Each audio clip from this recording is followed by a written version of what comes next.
ये बात जो है राजा को जाकर के उसका फैसला करता था कि राजमहल में घुस गया भाई।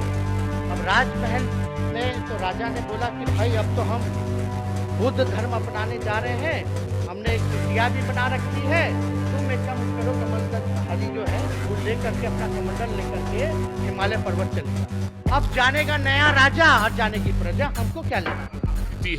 बिहार का भी वही स्थिति है।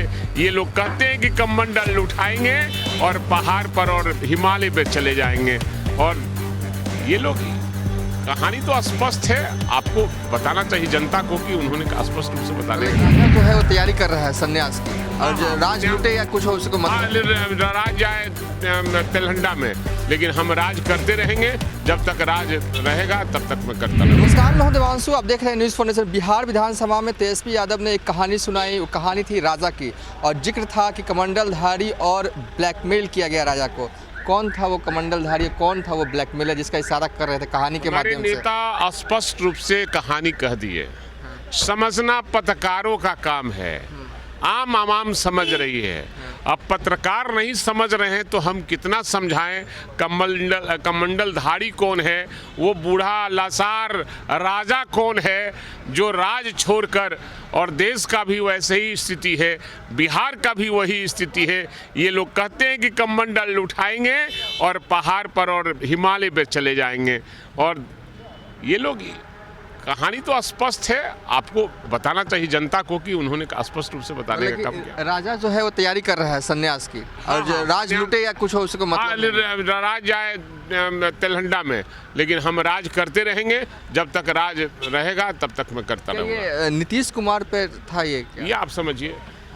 और जिस तरीके से तेजस्वी यादव ने भाषण दिया, उसके बाद तारकिशोर का भी भाषण, उन्होंने कहा कि आप लोगों की जो नीति रही है वो पॉजिटिव नहीं रही है। सवाल है, मैं पहले भी कहता रहा हूँ, अभी भी कह रहा हूँ कि हमारे नेता तेजस्वी यादव ने जो सवाल दागते हैं और सरकार की धज्जियां उड़ाते हैं, उसका एक भी उत्तर वो सरकार की तरफ से नहीं आ पाता है।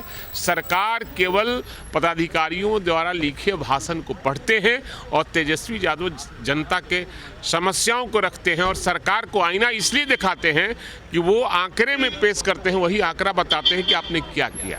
लेकिन तारकिशोर ने अभी कहा कि आप लोग पॉजिटिव नहीं रहते हैं, सदन के अंदर भाग जाते हैं जब वो बोलने लगते हैं। नहीं, अब झूठ बात सुनने के लिए हम लोग तो वहाँ बैठने के लिए नहीं है। सदन का समय जाता रहे, हम क्यों आपकी झूठी वक्तव्य को सुनने को तैयार नहीं, एकदम।